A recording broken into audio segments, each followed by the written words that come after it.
Some electronic circuits have a very complex type of power configuration that's applied to their various circuits. In one case, if we're going to take a look at it, where is the actual circuit ground going to be connected to in different power sources?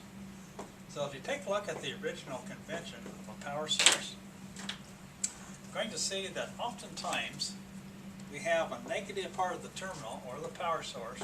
It's what's going to tie to what we're going to call the circuit ground.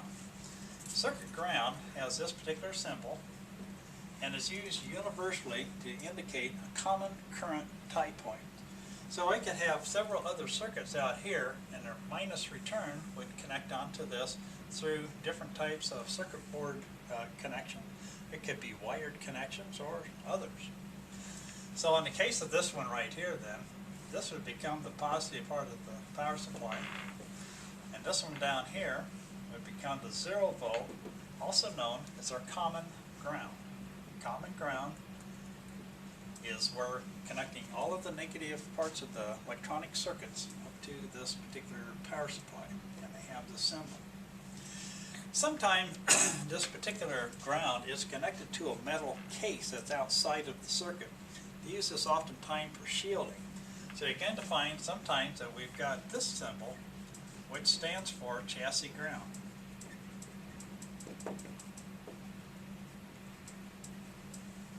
So the chassis ground actually is the metal part, and this oftentimes results in, say, a line cord being plugged into an outlet, and the ground of that particular cord is plugged onto this particular line.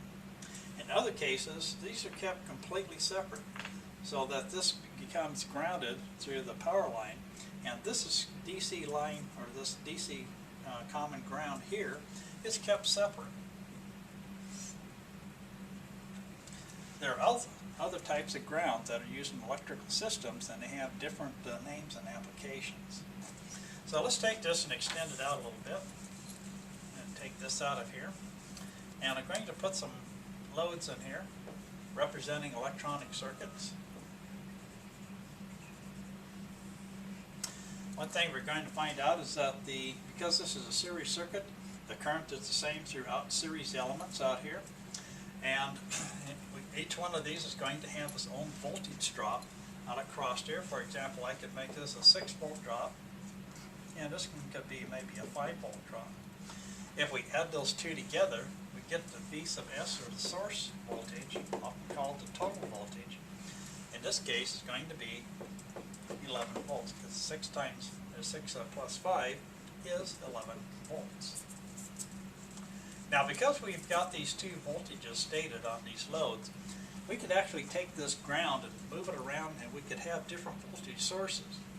If we were to put it right here, everything that's referenced to here, let's say with a voltmeter, will be 0 voltage, like this. At this point, if we want to make this a voltage feed point, we're going to have 5 volts with regard to ground. It's going to look like this. So 5 volts in ground is right here. It's out across this particular resistor. It doesn't defeat the fact that this is 6 volts across this resistor, but it does tell us that we could take something out across that resistor if we wanted a 6 volt feed specifically, and a 5 volt feed specifically right here and here. Let's see what happens if we change our ground around. What does that change our voltages? Well, this one, of course, is going to be plus, this would be minus, this would be plus, minus.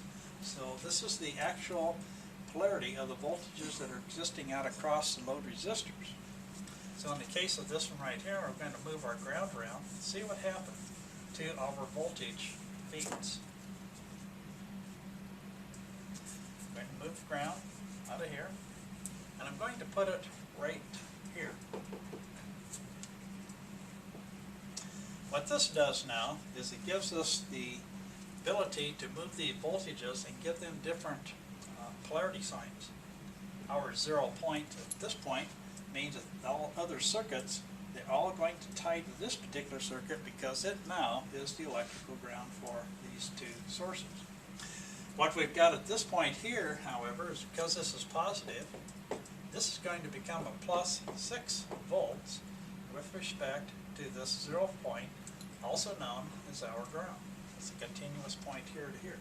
So between this point and this point, we've got 6 volts of this polarity, plus and minus here, for this source coming out to 6 volt. This one, however, is a little bit different.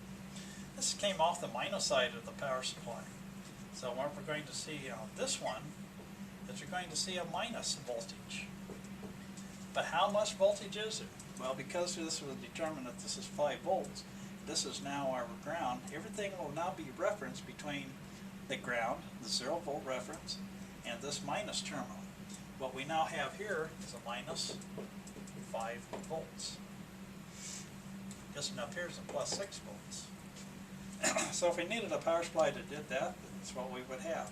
If we needed them to be the same, we just simply orient it and make it 6 volts as well. So we have minus 6 volts.